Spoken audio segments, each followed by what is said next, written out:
Olá, bem-vindos novamente para mais um episódio com o Marco Meireles sobre emoção e razão. Marco, obrigado por teres vindo. Obrigado. Então, hoje, qual é o tema?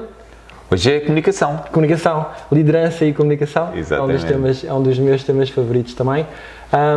Olha, diz-me uma coisa. Se calhar vamos começar por caracterizar. O que é que tu sentes quando falas com os líderes com quem tu trabalhas que são os maiores desafios que eles sentem a nível da comunicação? Bom, divergem. Há alguns que sentem uma dificuldade a nível da comunicação de um para muitos, que sentem que não passam a mensagem, e alguns já comunicam bem. Sim, há uns é inato, não é? E alguns têm uma tendência para gerarem algum conflito à medida que vão conversando com as pessoas e ao longo dos anos, ou seja, depois acabam por ficar algumas coisas que não ficam tão bem resolvidas e depois a comunicação acaba por não fluir, deixa de fluir, ou seja, a mensagem não passa. As areias na engrenagem? As areias na engrenagem, e obviamente isto tem dois tipos de treino. Tu achas que isso é porque é porque eles querem ter razão? Eu acho que... Onde é que surgem esses conflitos? Nessa parte do conflito? Nós estamos programados para querermos reconhecimento e querer ter reconhecimento implica também que de alguma forma eu tenha que ter razão, se calhar a maior parte das vezes. Agora aqui o que se coloca e o que acaba por ser importante é nós, em vez de nos enfocarmos, que é por aí, é por isso que algumas organizações se superam continuamente e outras têm mais dificuldade, porque de repente as pessoas retiram o foco delas próprias e colocam o foco na causa da organização, porque é que a organização existe. E aí nós podemos falar de alinhamento. Porque se eu estou continuamente, agora falando em alinhamento, se eu estou continuamente a pensar como é que eu me posso valorizar e reconhecer, se calhar eu não vou ser assim tão solidário e cooperativo com o meu colega. Se calhar vou-me estar a comparar com ele, em vez de estar a enfocar-me em desenvolver-me para atingir uma determinada visão da minha organização. Olha, um dos desafios grandes de liderar e comunicar é o tempo e o loop de feedback que tu tens que ter para poderes ser efetivo, não é? Não podes deixar as coisas acontecer e não ir comunicando, e também não podes estar sempre, constantemente em cima dos acontecimentos. Portanto, há que fazer essa gestão, mas mais importante do que isso, tu para liderares e comunicares tens que fazer um processo de definir muito bem as ideias daquilo que tu queres fazer, não é? Portanto, organizar-te em termos de ideias e de conceitos daquilo que tu queres fazer, perceber como é que essa mensagem deve ser transmitida, a melhor maneira de chegares ao teu interlocutor e como é que tu vais mobilizar a tua equipa para fazer isso. Nós no mundo do desporto há uma estratégia que, salvo erro, surge nos anos 70, que é Teaching Games for Understanding, que desenvolveram a nível escolar para criar motivação nos miúdos para compreenderem melhor o porquê dos exercícios serem feitos assim, ou o jogo ter a ser. Ou seja, passas de uma lógica direcional do género, faz isto, vai para ali, e invertes o processo, condicionas o jogo, número de elementos dentro do campo, o espaço onde tu podes atuar e provocas erros. E depois de provocares os erros, tu questionas os miúdos. E os miúdos acabam por te dar as respostas e tu depois perguntas qual seria a solução, eles dizem qual é a solução que lhes parece mais, experimentam novamente e, havendo esse efeito de sucesso, consolida muito melhor a aprendizagem e eles aceitam muito melhor a instrução que tu queres dar. Isto mudou, o conceito mudou para descoberta guiada, agora chama-se comumente descoberta guiada, um dos seus grandes impulsionadores no mundo do futebol foi o José Mourinho, que surgiu se calhar aí com essa grande diferenciação nessa fase de conseguir, como é que ele conseguia pôr craques do futebol a fazer o que ele queria quando era adjunto no Barcelona. Ele utilizou muito esta estratégia.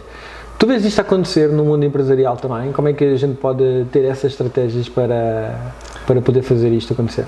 Felizmente vou vendo a acontecer, porque também é esse o meu trabalho. Quem normalmente me contacta é porque tem vontade de melhorar ou vê alguma coisa em que pode melhorar, ou até nas suas equipas. Mas a realidade é um pouco, quando eu começo a trabalhar com as organizações, eu sinto muito isso. Sinto que há historicamente e culturalmente uma pré-definição para o comando. Comandar, e isso de alguma maneira torna as pessoas executantes mecânicos. e isso, lá está, não contribui minimamente para a motivação. É muito importante que as pessoas compreendam porque é que estão a fazer o que estão a fazer e mais, que impacto é que o trabalho delas tem no resultado geral, ou na organização, ou no trabalho dos outros colegas. Isto é um pouquinho como nós colocarmos alguém como o seu trabalho, mandar jogar bowling,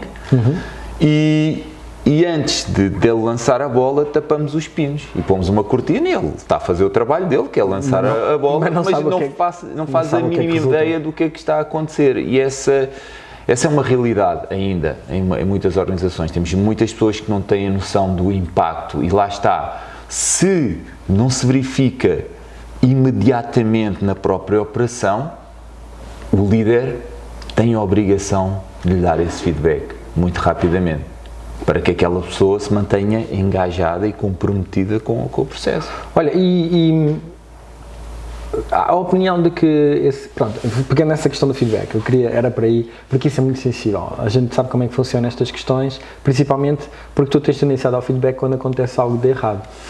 Certo? É quando tu sentes mais necessidade de intervir. Claro. O que acontece muitas vezes é que tu passas a ser um crítico, não é? Estás a criticar. E poucas vezes tu tens a oportunidade, ou desperta-te, ou tu sentes aquele impulso de dizer, olha, espetacular, fizemos isto muito bem, portanto surge aqui esta diferença. Por norma diz que critica-se em privado e permeia, só apoia-se em público, não é? Por exemplo, eu notei esta diferença de comportamento do Mourinho agora quando foi esta última fase do Manchester. Era comum ele criticar a equipa em público, que era uma coisa que ele nunca fazia antes. E passou a criticar ostensivamente os jogadores em público, quer dizer, o ambiente já devia estar de tal maneira quebrado que ele já fazia aquilo. Mas achas que é errado a crítica ser feita, quando eu digo em público não precisa ser comunicação social, pode ser perante os outros elementos da equipa, achas que é errado fazer essa crítica? Ou é a forma como se comunica que é importante e não a crítica em si? Não, a crítica pode acontecer desde que seja assumido por todos. Ou seja, eu tenho que dizer nós fizemos um mau trabalho. Se eu apontar o dedo a alguém, eu estou a fazer... Sim, mas se alguém... Está bem, mas o que acontece é que às vezes alguém fez asneira, ponto. Não precisamos também de...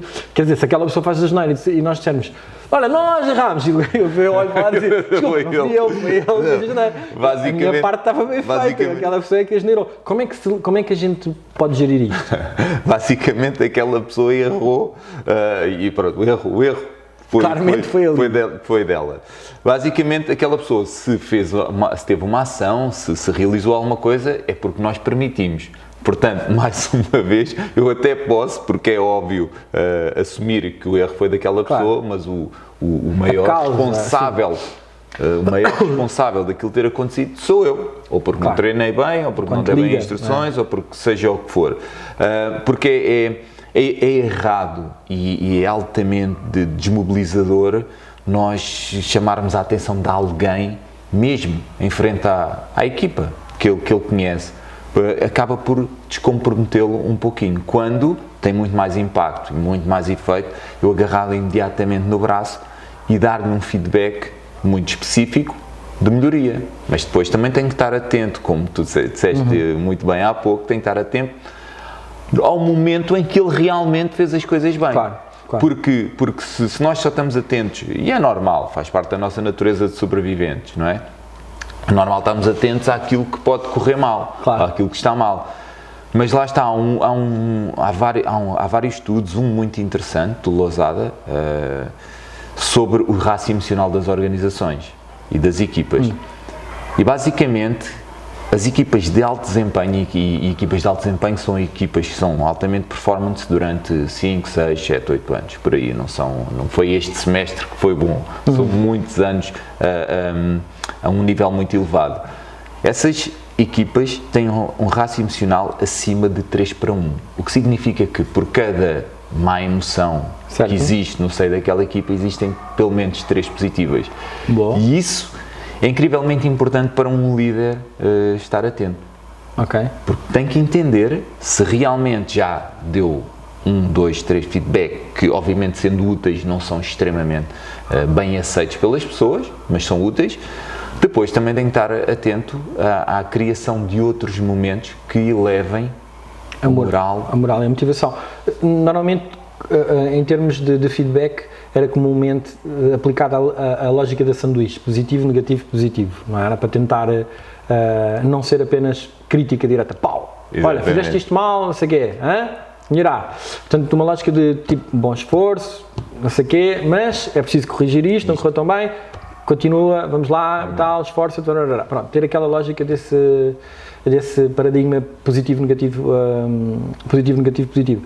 Mas o que me parece muitas vezes é que o que falha é o timing do feedback, porque muitas vezes o líder encolhe-se e não dá feedback, não é? Não é isso que acontece a maior parte das vezes. E acho que isso acaba por ser o erro, porque quando tu vês, se tu ignoras o comportamento, tu sabes que estás a fazer a asneira, ele serviu de teste e percebeu que não houve correção, não houve feedback e o resto da equipa também percebe isso. A gente pode achar que eles não sabem, que ou não viram, mas eu acho que eles vão acabar por interiorizar, e isso provoca ali uma sensação um bocadinho de, sei lá, um desconforto, não é?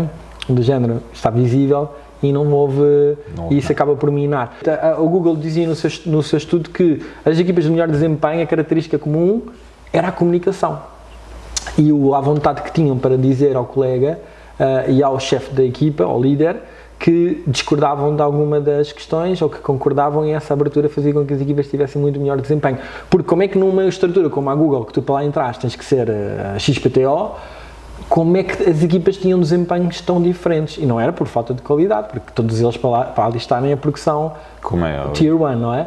E então, sendo todos Tier 1, como é que há equipas de comunicação? É impressionante. A comunicação é um fator crítico para a confiança.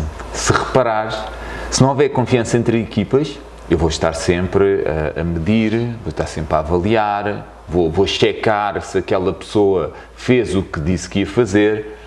Portanto, estamos a falar de muito mais tempo investido a fazer coisas para ter muito menos resultados. Se houver confiança, eu confio completamente no que os meus colegas estão a fazer, portanto faço a minha parte, crio sinergias com eles, e ainda por cima temos bom ambiente que cria bons rácios emocionais, que se elevam facilmente de acima de 3 para 1, e de repente sou uma equipa de alto desempenho, porque até gosto de estar com os meus colegas. E isto, a nível de alguns estudos que foram feitos recentemente sobre engagement, teres uma boa relação com os teus colegas é um aspecto fundamental do engagement das pessoas com as organizações. Para tu manteres-te optimizado. Olha, estamos a viver um momento muito interessante que, em geral, no mundo de futebol, que é sempre o paralelismo que a gente utiliza, porque é para toda a gente se sentir identificado com aquilo que a gente está a falar. Está a acontecer uma transição. Ontem hoje estamos a gravar, ontem foi o jogo do Benfica para a Liga Europa, que ganhou na Turquia por 2-1, com uma equipa composta por 6 jovens que vinham da equipa B, que tinham sido treinados pelo treinador atual. Portanto, há uma transição de treinador, há um período de Rui Vitória, 3 anos e meio, salvo erro, em que ele ganha os 2 primeiros títulos, depois não ganha no terceiro ano, e agora esta época a coisa não estava com gás e acabaram por substituí-lo, e entra o Bruno Lage.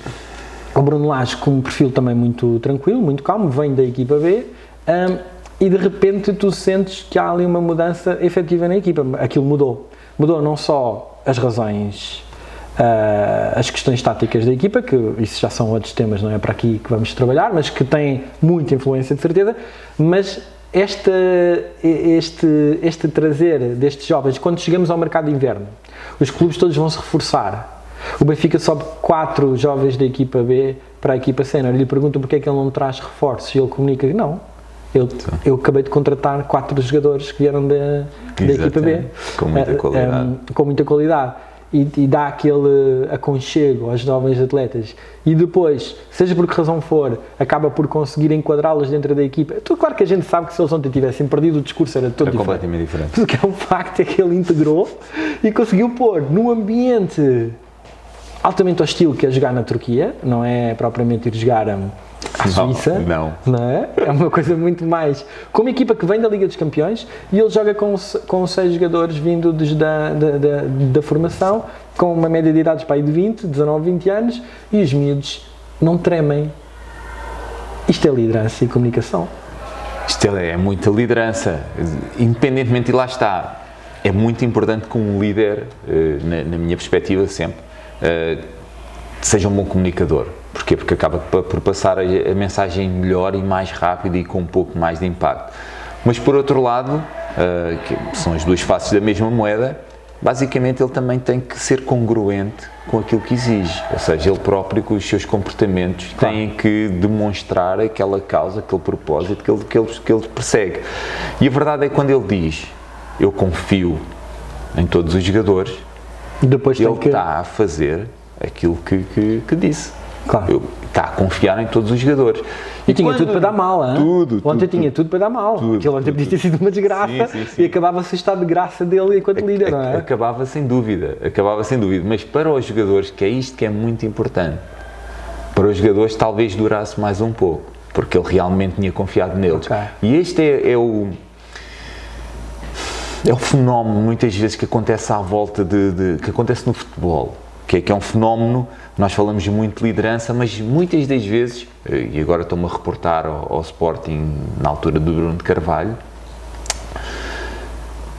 muitas das vezes assume-se que a liderança, o presidente, é líder de toda a estrutura, nomeadamente dos seus sócios.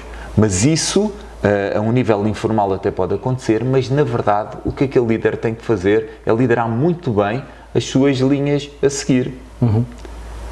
Portanto, ele até pode ser um tipo extremamente popular para todos os associados e adeptos, mas se a estrutura da equipa de futebol não estiver com ele, é óbvio que o futebol não vai acontecer. Mas ele comunicou exatamente ao contrário.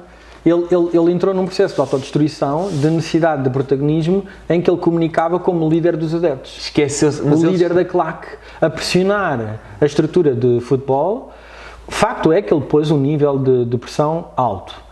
E daí também teve resultados, mas ele colocou-se literalmente como líder da claque e não como líder do clube, não como líder da equipa. Sem dúvida, mas nós já sabíamos que isso ia ter mau resultado. Sim, e quando ele começou com essa pressão, até internamente, a criar expectativas muito elevadas, fez-me logo pensar naquela definição que nós falámos na última vez.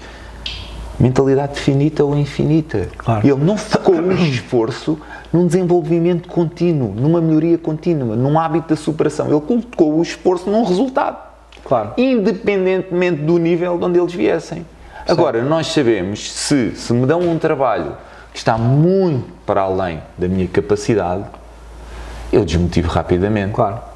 Ou se entras em conflito, acabas por, se sentes atacado, acabas por atacar. E às tantas tens, em vez de estarem a trabalhar para o mesmo lado, tens uma equipa a minar o trabalho, que eu não admiro, eu não me admiro nada que aquela equipa lhe tenha feito a folha. É óbvio, tal e qual. Aquele jogo na Madeira que eles perdem, por mais que não queiramos, há de haver ali uma quarta parte também de revolta contra a atitude do líder.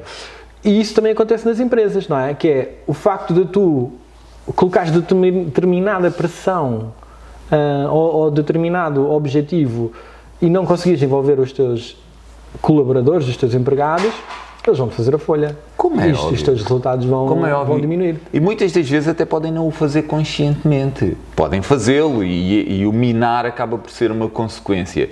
Mas isto acontece no futebol, acontece nas empresas, acontece nas famílias, acontece em todas as situações. Se animicamente e emocionalmente eu estou em baixo, ou porque não gosto daquela pessoa, ou porque acho que aquela pessoa não gosta de mim, ou porque não me sinto valorizado ou reconhecido, por muito que eu queira. E vais à procura de outra solução. Estás em modo... Eu, normalmente, muitas vezes, quando abro posições para contratar, prefiro contratar alguém que esteja na minha área, não é? Claro. E são essas pessoas que eu entrevisto. E eles todos dizem, não me sinto realizado, tenho um problema, o meu chefe é assim, ou sabe? Claro que a gente depois também vê, às vezes, nas costas dos outros, vejo as minhas. Exato. Mas se efetivamente aquilo que ele tiver a dizer fizer sentido como um processo de má gestão, tu percebes que então isto não é uma questão de queixinhas ou de alguém que está a dizer, é mesmo uma questão de uma organização da outra empresa, e se na minha empresa as coisas estiverem organizadas, isto não vai acontecer, não é? Não vai acontecer esse fluxo. Portanto, as pessoas, e o custo de aquisição de tu trazeres uma pessoa novamente para a empresa é muito mais caro do que tu manteres uma pessoa que já lá está motivada, sem dúvida. E já está habituada ao processo de engagement, não é? Está completamente enraizada culturalmente na organização, compreende bem, não perde tempo, é um bom embaixador para as outras pessoas que chegam e dá-lhes grandes insights sobre a empresa, sobre a cultura, sobre o futuro, e no fundo as organizações estão sempre a perder esta oportunidade. Tu sentes que, tu trabalhas nesta área de comunicação, tu sentes que ainda há pouco investimento? Se eu sou um mega player, ou se eu sou um mega treinador, eu tenho um treinador, não é? Eu tenho alguém que me ensina a fazer as coisas, eu tenho alguém que me pensa a estratégia e comunica, eu tenho um diretor de comunicação que nos ajuda a preparar a comunicação nas conferências de imprensa, etc. Se eu sou um líder de uma empresa, tu sentes que ainda há pouco a noção do investimento que deve ser feito na forma de comunicar e que se calhar é uma das áreas que mais... Claro, Mas é uma pergunta muito interessante. É natural que tu vais dizer que sim, porque é a tua vida, mas como é que tu vês neste... O que eu sinto é que a gente às vezes não tem noção do que ou não fazemos crescer as empresas, ou prejudicamos as empresas por não sabermos comunicar como deve ser, porque, mas eu sei comunicar, está bem, tu sabes, mas não está bem definido, não está bem pensado, e o que tu sabes em termos gerais, isto requer um planeamento como outra coisa qualquer. Não é? E alguém tem que estar dedicado a essa tarefa, portanto tu tens que pôr horas naquilo, definir um plano, e fora o que tu tens que fazer com o feedback que estávamos a falar. Tu sentes que isso é uma realidade e que as empresas, especialmente quando já têm uma determinada dimensão, são bastante prejudicadas por isso ou não? Sem dúvida, então, o impacto, tanto externo como interno, é grande e não é positivo se a comunicação não for boa. É muito interessante a razão pela qual as empresas ainda não estarem a investir tanto como poderiam a este nível, porque muitas das vezes nem tem a ver com a própria detecção e o diagnóstico das necessidades de desenvolvimento, de treino, de formação.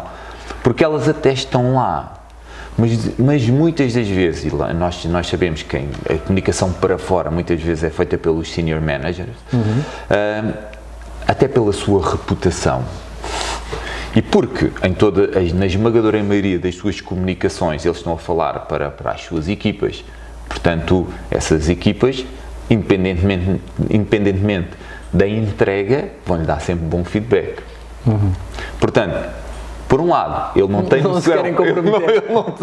Por um lado, nós sabemos que é assim. Por um lado, ele não tem a noção de que tem essa necessidade. Claro. Por outro lado, também já são anos em que ele enraizou este tipo de comunicação e tem alguma dificuldade em abrir-se ao ponto de receber um feedback que vai contrariar as crenças de muitas vezes décadas. Claro, como é que eu vejo agora, tudo em causa? Exatamente, muito importante, e tem feito um trabalho muito interessante com várias pessoas. Há um dia que chegam à conclusão, olha, afinal eu vi-me e eu não gostaria de ter estado na audiência nesse dia. Claro. Pronto, então esse é um bom princípio. Para melhorarmos, nós necessitamos mesmo de assumir, e esse é um processo. É um processo, porque normalmente quem tem muita necessidade de comunicar equipas são os managers, senior managers, conferências de imprensa para o exterior, e muitas vezes esses são aqueles que têm um pouquinho mais de resistência a desenvolver-se a esse nível. Ok, ficam mais bloqueados. Olha, mas as mudanças, olhando para as empresas, a mudança a liderança é fundamental no comportamento que a gente tem, a forma de comunicar. Tu percebes quando há problemas na liderança com a sua equipa, pela forma como se comunica, começa a ser truncada, e como é que a gente desbloqueia isto? Porque no futebol é fácil, despedes o treinador, mandas vir outro e o ar limpa, não é? Mas o problema é que às vezes aquilo é um placebo. O Mourinho saiu, aquilo estava trancado de tal maneira, eles já estavam ali claramente em trincheiras, ele sai, vem um treinador com um perfil completamente diferente, simpático, deixa tudo andar, ao contrário do perfil do Mourinho, que é muito mais combativo, e de repente os jogadores explanam o seu futebol e jogam. Nas organizações às vezes é mais difícil porque o líder é o dono da empresa, ele não vai-se embora. Exatamente. Vão ter que levar com ele o resto da vida. Mas como é que ele não cai neste ciclo vicioso e como é que ele, caindo, como é que ele sai dele? Muito bem. Muito importante, muitas das vezes as relações e às vezes até conflitos já duram muito tempo. Claro. Ou seja, as pessoas não aproveitam o novo dia para fazer um reset e começar de novo. A coisa acumula. Aqui é muito importante fazer um trabalho ao nível da inteligência emocional, ou seja, treinar bem esta área. Para quê? Para nós cada vez mais nos conseguirmos focar naquilo que é importante em termos de processo, em termos de caminho, em termos de resultado, do que propriamente para a relação. Porque às vezes as relações, como tu sabes, conflituosas, acabam por gerar mal-estar. O resto da equipa, Sim. Depois o resto da equipa também não fica muito feliz, então começam a falar uns com os outros e de repente temos uma equipa animicamente em baixo. Aqui... Sim, porque tens um que começa a minar aquilo tudo, se for preciso basta um, começa a minar na hora do almoço, quando vai beber café, e estraga o ambiente todo. Estraga o ambiente, estraga a empresa e reflete-se obviamente nos resultados. Agora, se as pessoas começarem a focar mais no resultado, o que é que eu quero, do que propriamente na relação, eu gosto desta pessoa, não gosto desta pessoa, de repente começam a gerar uma energia completamente diferente. E como é que o podem fazer? Mudando completamente de comportamento. Porque foi o meu comportamento, foi a minha forma de estar que gerou aquilo. Conflito. Agora, muitas das vezes as pessoas pensam, mas se eu me comportar de outra maneira, deixo de ser eu. Não, o nosso caráter está cá, a nossa personalidade também, agora o nosso comportamento pode ser treinado. Claro. E muitas das vezes, em vez de eu estar sempre a dar ordens, um dia, se fizer uma pergunta, provavelmente as pessoas poderão sentir alguma diferença. E só há 4 coisas que captam a atenção: movimento, intensidade, novidade ou relevância. Portanto, eu tenho que de vez em quando dar uma novidade. Se eu tenho sempre aquele tipo de comportamento, há um dia, se eu quero mobilizá-los para fazer outra coisa, eu tenho que fazer alguma coisa diferente. E as pessoas ficam com atenção em mim, e então eu aí tenho o tempo e a abertura para então demonstrar aquilo que realmente eu quero e encontrar uma forma diferente de mobilizar. Muito gira. Ao longo do tempo, mesmo que tu tenhas sucesso, ao longo do tempo a mensagem começa a perder-se. 3º ano do Rui Vitória. Eu no 2º ano do Rui Vitória disse, ele tem que sair já. Não fica, ele daqui já não vem nada de bom. Ele vem para o 3º ano e aquilo começa a correr mal. Acaba por ser despedido no 4º ano. Não ficou mal, foi ganhar uns milhões, mas para todos os efeitos perdeu o timing. Esta reinvenção que tu falas, esta novidade, esse caráter de novidade, é um desafio brutal. Porque tu muitas vezes tu fazes aquilo que sabes fazer, que é a tua personalidade e o teu caráter, deixa de resultar, e tu estás a dizer agora tens que fazer de forma diferente. Também, mas isto é como eu sou. Sim, mas tens de reinventar o teu comportamento. Também, mas eu não estou confortável a fazer isto resultou porque eu era assim. Agora se eu for fazer outra coisa não sou eu. Exatamente. Estou a mudar. Como é que ele consegue trazer essa novidade sem perder a sua personalidade, a sua identidade? No fundo, através da reflexão, que é isso que acontece, por exemplo, nos departamentos de inovação. As empresas estão muito confortáveis com as coisas que estão a fazer, mas eles têm que estar continuamente a reinventar-se, claro, sob pena de um dia ficarem ultrapassados. E a liderança, como nós já falámos aqui anteriormente, é uma missão. Se tu não queres assumir essa missão, que é uma missão de responsabilidade, mais vale dizeres a quem te quer promover que não queres ser líder. Não tem nada a ver com a tua cadeira. Tu, se fores o primeiro, se as coisas não correrem bem, tens que ser o primeiro até a abandonar. E não ficares lá e a apontar, foi este, ou o problema é aquele. Não, nós assumimos a responsabilidade. Agora, ao nível recorda-me... Do quê? A questão. Estava a perguntar... que é, como é que eu mantenho a inovação sem perder a identidade? Exatamente, aqui tens que, conforme tu preparas uma reunião, não é? Tens que refletir também o que é que eu vou entregar amanhã de diferente naquele treino. O que é que eu vou entregar amanhã de diferente a estas pessoas. Um dia, numa reunião, eu posso entregar um artigo para as pessoas lerem e comentarem. Noutro, eu posso pedir a alguém para conduzir a reunião. Ok, no outro e é essa dia mudança que faz... tem que haver sempre... Reuniões, espera, vamos ir às reuniões. As reuniões são... As reuniões tanto podem ser uma coisa muito boa como pode ser um cancro, não é? Porque eu já tive N reuniões em que literalmente a reunião não serviu para muito. Foi um bocadinho estar ali durante uma hora, cada um brainstorming, mas quer dizer, tu sentes que há muito pouco. E eu parece-me que as reuniões, muitas vezes, e ainda por cima hoje em dia com os telemóveis, o pessoal vai com os telemóveis para as reuniões, não é? E estão ali, e às tantas está alguém a falar e estás tu a mandar umas mensagens e o foco já está fora. Como é que nós tornamos as reuniões, como é que um líder, através da comunicação e dessa inovação, torna as reuniões mais produtivas? Muito bem. Ou se calhar faz sentido haver assim tantas reuniões? Se calhar é essa a questão, o que é que te parece? Eu acho que muitas reuniões eram dispensáveis, se calhar. Mas lá está, as reuniões é aquele momento em que o líder às vezes aproveita para passar a sua mensagem. Mas lá está, se a tua mensagem for muito... Exatamente, se a tua mensagem for repetida, qual é que é o nível de atenção que as pessoas têm? Mas eles às vezes dizem, não, mas é preciso repetir muitas vezes, que é para as pessoas ouvir, até entrar na cabeça, é preciso dizer muitas vezes. E fica, mas realmente não é muito... Agora imagina, tu tens uma equipa de 8, 10 pessoas, todos eles estão a níveis completamente diferentes.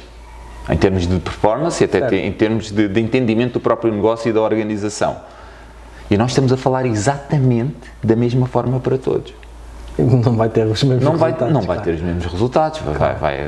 Algumas das pessoas que calhar vão dizer, já estou cansado disto. Outras vão dizer, é sempre a mesma coisa. Outros podem dizer, olha, hoje eu vi qualquer coisa que ainda não tinha percebido. Mas lá está, é por isso que esta história de eu lidero equipas. Eu tenho equipas, mas eu lidero indivíduos. Ou seja, a minha abordagem, se não for individual, não vai ser efetiva com todos. E é um pouco por aí. Nós devemos, essencialmente, focar nessa abordagem mais individual para os mobilizar para onde nós queremos. Olha, e diz-me uma coisa, nesse sentido, e pegando agora na individualização, as pessoas não estão sempre iguais o ano todo, não é? As pessoas têm ciclos, há momentos melhores, há momentos piores. Às vezes a pessoa pode estar a passar por uma fase difícil em termos pessoais. Quer dizer, há vários pontos diferentes. O líder deve haver ou não, quer dizer, eu parto do princípio que sim, mas até que ponto deve ser planeado isto para haver gestão de crise, não é? Gestão de crise entre conflitos entre trabalhadores, gestão de crise entre problemas pessoais do trabalhador. Deverá haver um plano para estas situações, o líder deve ter isto preparado, é um bocadinho, vai com o vento e com o flow, como der, depois eu logo vejo e a coisa vai. É assim, há um princípio básico que é, o líder protege as suas pessoas. Se as pessoas não se sentirem protegidas... O líder não tem assim... Não, é um chefe, não é um líder. Portanto, tudo o que aconteça às pessoas, seja ficarem doentes, terem filhos, haver um conflito com alguém, ele vai ter que proteger essa pessoa. Vai ter que intervir. Vai ter que intervir e vai proteger. Seja para influenciar a organização, para dar melhores condições às pessoas, seja para as permitir ficarem em casa, seja o que for, seja para ficarem 15 dias em casa para arrefecer a cabeça, seja o que for. Agora, as pessoas têm que sentir que o líder está a intervir no sentido de as suportar e de as proteger. E a partir daí, lá está, se tu me dizes isto tem que ser planeado, eu acho que tem que estar sempre em cima da mesa. Tem que estar sempre em cima da mesa, porque no momento em que alguém sinta que o líder poderia ter feito alguma coisa por ela e não fez, o compromisso decresce mais um pouco. E a verdade, João, é que há muita gente a levar só o corpo ao trabalho. Isto não se sentem... Porquê? Porque a cabeça, não é cabeça, eu estou comprometido. Não, eu faço o meu trabalho, depois no fim do dia vou para casa, mas o que eu quero mesmo é que chegue o fim do dia. O que eu quero mesmo é que chegue o fim de semana. O que eu quero mesmo é que chegue o fim do mês para receber o meu ordenado. Quando na verdade a mentalidade, e isto depende muito de nós, depende muito da liderança, a mentalidade deve ser, vamos desfrutar, vamos nos divertir aqui no nosso ofício. Que maravilhas é que nós estamos aqui a construir. Fantástico, e nós estávamos a falar na última vez que tivemos esta sessão, falámos de motivação e das diferentes formas das pessoas se sentirem motivadas conforme a idade, homens e mulheres, os homens mais velhos preferiam lideranças mais autocráticas, os outros mais democráticas. E eu agora estavas a falar nisso, eu estava-me a lembrar. Então, mas será que para além da conversa normal do líder, do seu discurso habitual, ou da sua reunião de segunda-feira de manhã, onde passa a mensagem, ou a missa que ele dá à volta e meia, que outras formas nós temos de comunicação que o líder deve de utilizar para manter esse loop de feedback curto e individualizado? O que é que achas que os líderes devem fazer? Uma ótima questão. Em relação, só para fechar a questão das reuniões, em relação às reuniões é isso, é analisar sempre esta reunião é necessária? Certo. A reunião semanal, ao fim de 50 semanas, a reunião semanal é mais do mesmo, já ninguém se está preparado da mesma maneira, claro. Já não é aquela intensidade que tinha, portanto eu tenho que entender, isto é assim tão relevante, se não for eu elimino, claro. Porque uma reunião que nunca é de 1 hora, mas se fosse de 1 hora, com 8 pessoas, não se investiu ou não se perdeu apenas 1 hora, perderam-se 8 horas, claro. Se forem 2 horas, são 16 horas, é muito tempo de trabalho. E é muito dinheiro. Mais valia dizer às pessoas, saiam 1 hora mais cedo, ia contribuir muito mais para o engagement delas. Claro. Em relação às reuniões, é ver e analisar muito bem se é mesmo necessário. Se é necessária para ser produtiva, então eu tenho que a preparar. Não é dizer, olha, vamos lá todos reunir e vamos falar sobre o assunto. Muitas vezes nem se diz que se vai falar sobre o assunto, vamos reunir. Não, eu tenho que criar uma agenda. Claro. Uma agenda com antecedência, enviá-la para as minhas pessoas com 24 horas de antecedência, para se prepararem, para perguntarem e para ter... Sabes que o Bezos da Amazon tem uma teoria contrária. Diz que as pessoas não se preparam. Então a primeira alguém prepara um documento escrito de não sei quantas páginas e a primeira meia hora da reunião, em silêncio, toda a gente vai ler o documento. E depois é que vão... Agora que já toda a gente... É para garantir que toda a gente leu, estás a ver? Exatamente. Se não tu mandas, ninguém lê, chegas à reunião, então vamos tratar e depois... Então a primeira meia hora é ler o documento. E depois de ler o documento... Não há PowerPoints, não há nada. Documento escrito, extenso. E depois é que se passa para... É uma forma. É uma forma que ele encontrou. Para conseguir que as pessoas estejam focadas naquilo que é o tema. Porque lá está, nós ao enviarmos a agenda ou pretendermos feedback das pessoas, atenção, 100% é crítico, isso é fundamental mais, é tão fundamental também na agenda os timings estarem definidos e eu fazer um esforço muito grande para que a reunião termine exatamente à hora. As pessoas não estão... a hora certa também. Porque se nós formos a analisar também a confiança, eu confio em que tipo de pessoas? Não é? Em quem é que eu confio? Eu confio em pessoas que fazem o que prometem. Claro. Se eu lhes prometo que vamos ter uma reunião de 1h30... Os relógios suíços, não era? Porque não falhavam, estavam sempre na hora. Esse detalhe. Muitas das vezes nós imaginamos a liderança como aqueles pormaiores que nós falamos muito, mas estes aspectos... São os pequenos detalhes, não é? São críticos para que a confiança se instale. Depois, muito importante, em termos de leadership, que é o líder ou o chefe tem ali um gabinetezinho, até pode ser longe da sua equipa. Na verdade, a liderança exerce com a equipa. Não se faz à equipa, faz com a equipa. Portanto, eu tenho que estar lá. Eu, para dar toques, para dar feedback imediato, específico, eu tenho que estar lá no meio, mas não é... Claro, mas muitas vezes perguntam, Marco, mas eu ouvi os resultados e então fui dar feedback. Eu disse, mas os resultados já são uma consequência, provavelmente, de um comportamento de há 3 semanas atrás. Claro. Que impacto é que isso vai ter? Depois. Não tem. Muito menos o resultado. Agora, eu, enquanto líder, enquanto responsável, o que é que eu tenho que fazer? Eu tenho que ensinar, ajudar, apoiar aquela pessoa a melhorar o processo, o comportamento, que é esse comportamento que vai posteriormente dar um resultado. Claro. Mas nós sabemos muito bem que o feedback só pelo resultado pode trazer muita injustiça. Sim. Porque há muita gente a fazer coisas muito boas que, infelizmente, por uma razão ou por outra, ou porque a proposta não foi adjudicada, ou porque a e tu não queres perder esse comportamento, porque exato, e não queres, então tens que valorizar. Claro. Então como é que... É isto que as organizações têm que começar a ver.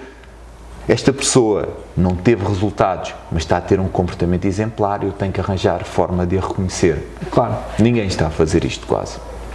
Outra forma também muito interessante de manter sempre a porta aberta e um bom nível de engagement com as pessoas é criar pequenas reuniões, podem ser quinzenais, one-on-ones, que não estão agendadas. Imagina, eu tenho 8 pessoas na minha equipa e então de 15 em 15 dias eu guardo, por exemplo, a quinta-feira à tarde e informo as minhas pessoas e amigos. À quinta-feira à tarde estou disponível para reuniões de 15 a 30 minutos individuais. Se assim entenderem, é só agendar e definirem quais são os tópicos que querem falar. Mas tu achas que se isso for feito dessa forma resulta? Acaba por resultar. Claro, depois tens que incentivar isso a acontecer. Porque eu, com o programa de aceleração, nós fazíamos os bootcamps, não era? À sexta, e depois eu dizia sempre, meus caros, segunda-feira, briefings para quem quiser, meia hora, analisar o trabalho que têm para fazer, estou aqui para vos ajudar, etc. Muito bem. Sim, sim. Claro. Zero. Tirando um ou outro que é muito mais proativo e vai naquelas, não, isto tem mesmo valor, eu quero. Os outros ficam sempre na expectativa do género. Eu compreendo. Não me chamaram, eu não vou. Aquilo, sei lá, eu vou lá e ainda digo alguma coisa, depois dá a asneira e depois ainda sou prejudicado. Ficam sempre naquela posição de deixa-me ficar quietinho que é para não dar a asneira. É. Mas eu compreendo perfeitamente. No entanto, aquela é a tua equipa e tu vais incentivar esse comportamento, claro, à medida que o tempo vai passando. Por outro lado, certo, o facto de tu teres a agenda aberta e estares completamente disponível para eles, implica que aquele conceito que nós falámos anteriormente de minar se atenue. Porque se houver alguém que vá mas o Marco ou o João, eu disse, não, mas o Marco ou o João estão completamente abertos para falar contigo quinta-feira à tarde. Sim, mas eu acho que aí parte mais dessa proatividade. Outra questão, em termos de comunicação, como é que nós gerimos, enquanto líder, como é que nós gerimos a expectativa de crescimento da carreira? Essas reuniões são fantásticas, porque se tu tiveres essa porta aberta e vais perguntando, então, mas agora invertendo o processo, cabe ao líder ser proativo nessa lógica e perguntar e definir com a pessoa, ok, como é que tu queres que seja a tua carreira, o que é que tu ambicionas e ajustar as expectativas, ou o líder coloca-se à parte desse papel, é a própria pessoa que tem que definir e gerir esse processo sem o líder intervir. Como é que tu vês isso? Eu vejo isto de duas maneiras. Comunica-se ou é um assunto tabu, não se toca? É um assunto muito importante, se é importante para a pessoa, é importante para o líder. Para o líder também. Okay? A pessoa tem que se sentir apoiada nesse sentido. No fundo, há duas formas de contribuir ativamente e é isto. O líder tem que contribuir ativamente para o sucesso das suas pessoas, e individualmente, obviamente. Por um lado, nós temos aquela conversa que, na minha perspectiva, é obrigatória sobre a carreira que as pessoas querem fazer naquela empresa e de que forma eu, enquanto líder, as posso ajudar, porque eu quero que elas sejam completamente transparentes comigo. Claro. Se não estiverem assim tão felizes a fazerem o que estão a fazer, então mais vale, num período, num espaço de tempo curto, direcionar as pessoas para fazerem outra coisa qualquer. E isto é absolutamente fundamental aí de 6 em 6 meses. É muito importante que o líder tenha conversas significativas sobre a carreira com as suas pessoas. Obviamente conversas individuais. Sendo a sua obrigação proteger, ajudar e desenvolver as suas pessoas, este é um comportamento crítico. E deve fazê-lo com frequência, porquê? Porque as pessoas também podem alterar as suas expectativas. Sim, porque a pessoa no primeiro ano não é a pessoa no terceiro ano, não é? As coisas vão mudando, as próprias pessoas vão mudando. E essa vontade expressa por alguém da sua equipa vai fazer com que ele esteja preparado para a mudança. Ou seja, vai preparar o terreno para uma alteração e assim nunca é apanhado na curva. E acaba por conseguir ter um flow de trabalho tranquilo, integrar bem as novas pessoas, incorporá-las bem na equipa e fazê-las ter aquele tempo em que não estão a produzir, mas isso está completamente coberto, e depois começarem a produzir naturalmente e desenvolverem-se. Por outro lado, relativamente à carreira de uma forma mais indireta, é o trabalho diário de liderança que um manager tem que fazer, que é desenvolver as suas pessoas continuamente, criar um nível de exigência ligeiramente superior ao nível de habilidade, e isto tem que ser validado praticamente todos os dias, para que essa pessoa se vá desenvolvendo e se mantenha também comprometida e envolvida com o trabalho. Mas isto é uma questão que eu também tenho pensado ultimamente, porque muitas vezes a situação é, tu contratas alguém, mas pronto, não dás muita relevância, estás a partir do momento que a pessoa foi integrada, a lógica é que ela continue, não estás muito preocupado com essa questão, mas podes ser surpreendido. Às tantas onde que a pessoa chega, olha, vou-me embora. Então, mas vais-te embora porquê? É a pergunta a seguir, não é? Porque tive uma melhor proposta, ou porque... Opa, quando acontece às vezes acontece algum episódio na vida da pessoa que faz com que tenha que mudar. Olha, o meu parceiro ou a minha mulher recebeu uma proposta para ir para outro país, eu vou acompanhar. Pronto, aí não há nada a fazer. São coisas pontuais que vêm de fora. Mas, de facto, se tu tiveres esse acompanhamento das ambições, da carreira, podes gerir expectativas melhor, podes acompanhar essa progressão e sentir que realmente estás... E podes preparar a saída dela. Completamente. Porque se efetivamente a pessoa sabe que por alguma razão não vai atingir aquilo que era a expectativa e que começa a explicar que não está satisfeita porque não vai lá chegar e que está a pensar em alternativas, sim senhora, então vamos preparar a tua saída e vamos preparar a entrada de outra pessoa qualquer em tempo útil para tu não ficares com o menino nas mãos, como se costuma dizer, não é? Olha, para finalizar, comunicação, como é que nós vamos comunicar para... Este é o grande desafio que eu sinto agora nas organizações para os próximos anos, é como é que a liderança vai comunicar para esta nova geração de millennials que estão a entrar nas empresas e que serão o grosso do trabalho daqui a uns anos, com toda esta evolução que houve em termos de maneira de crescer com as tecnologias, não é? E com o paradigma que mudou relativamente a isto. O que é que tu achas que, primeiro, que são as características deles diferentes das características da nossa geração, da geração dos nossos pais, e o que é que nós temos que fazer enquanto liderança para ter isso em atenção na parte de comunicação? Os millennials estão a entrar nas organizações e estão a assumir posições de liderança nas organizações. Okay. Neste momento já estão a assumir. E a realidade é que eles trazem características um pouco diferentes daquelas que coabitavam no meio empresarial e corporativo. Basicamente, esta geração é muito imediatista, ou seja, eu envio uma mensagem no WhatsApp, eu fico logo ansioso enquanto não receber a resposta. À espera para ver se os traçozinhos estão azuis, não é? Enquanto grande parte da força de trabalho ainda, neste momento, tenha sido educado de uma maneira diferente, persiste, ser focado, trabalha e vai ser recompensado um dia. Um dia. Compra uma casa, paga a casa, daqui a 30 anos. Uma boa parte também da força de trabalho foi educada para não ter assim tantas expectativas ok, vamos trabalhar, vamos pagar as contas. Sim, porque o problema é que o problema não, a realidade, o enquadramento é a geração dos nossos pais foi criada numa situação completamente diferente, amigo. Ou tu te safas e consegues um trabalho e vá lá, ou então tu estás condenado a ser um indigente e não é nada agradável. Portanto, a nova geração vem numa perspectiva, quer dizer, nem fazem ideia do que, mas isso é possível, isso acontece. Portanto, é lógico que a expectativa seja diferente. Não é? E esta foi uma geração que teve a vida bastante facilitada. Os progenitores, os pais, muitas vezes prejudicando-se, proporcionaram-nos boas condições, acesso à informação e lá está, por terem tido a vida um pouco facilitada, eles muitas das vezes não sabem bem, que sabem que querem fazer a diferença, querem impactar o mundo, mas não sabem bem como.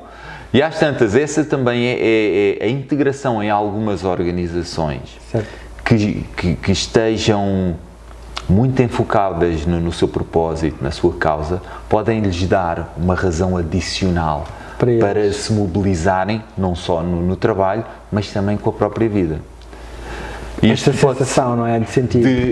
O que eu estou a fazer está a fazer a diferença. Porque é muito interessante, porque isto são as coisas, isto é mainstream, hoje em dia, não é? Tipo, vamos fazer a diferença, vamos mudar o mundo. Não, essa preocupação clara. Há uma preocupação, mas a esmagadora maioria não sabe como agir.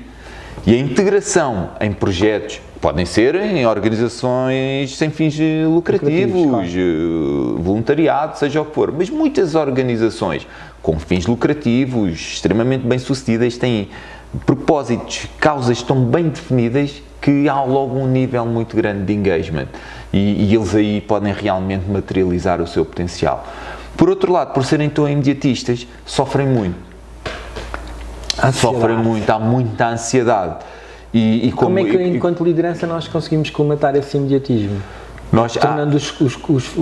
Protegendo-os bem, criando um círculo de segurança forte à volta deles, para eles sentirem, ok, eu aqui posso explanar as minhas capacidades e posso errar algumas vezes que nada de assim tão grave me vai acontecer, mas por outro lado é criando, e aqui é mesmo importante, programas de desenvolvimento da inteligência emocional. Eles têm que desenvolver características que lhes permitam estar aqui e ter paciência, estarem altamente focados no processo.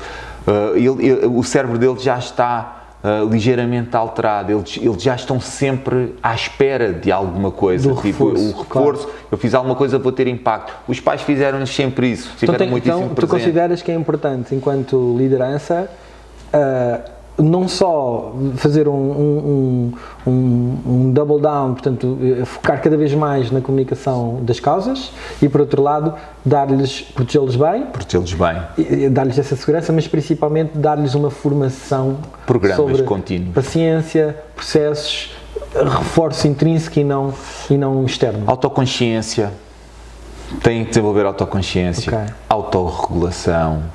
Muitas vezes a própria consciência social, que é, eu não estou atento às pessoas, eu estou atento ao meu telemóvel, às mensagens, mas nem sequer estou a perceber o que é que está a acontecer aqui à minha volta. E depois conseguir responder à altura, que é a tal empatia, que é a conexão com os outros. Esses são aspectos críticos. Tecnicamente eles podem estar a um nível muitíssimo elevado. Eu acho que valeria a pena a gente fazer uma coisa que era, eu quase que digo que valeria a pena a gente fazer um exercício destes, uma conversa destas, só focada à volta desta questão de como liderar esta nova geração de millennials, quais são as estratégias e na prática como é que se faz, não é? Porque como é que a gente faz isto, não é? Como é que um líder faz isto? Como é que um líder põe isto em prática? É um bom desafio, sim. Desafio, muito interessante, olha, acho que pode ser muito giro. Marco, obrigado mais uma vez, foi bom. Já sabem, se quiserem acompanhar mais momentos como estes, falar sobre aqui liderança, comunicação e outras questões ligadas às empresas e não só, aqui ao mundo real, acompanhem a nossa rúbrica quinzenal. Até breve!